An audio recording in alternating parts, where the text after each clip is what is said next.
Mula nang ako'y 15 taong gulang pa lang, marami na ang humarang at humadlang at natuto ng humakbang na walang pagdadalawang isip kahit ang resulta ay mapalya lang. Tinahak ko ang daang masukal nang sa ganun ang mapait kong landas ay magkaasukal.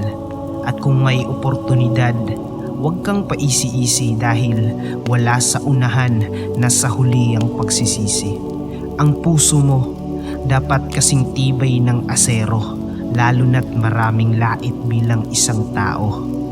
Kaya't ituring mong gabay ang kaalaman kong labis, salita ang kalasag, sandata mo'y papel at lapis. Ngunit ang pinagtuunan ko lagi ng lakas ay ang diwa at suporta na nanggaling sa itaas.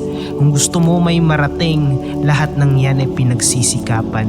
Kaya paano ka mapapatibay kung di ka mahihirapan?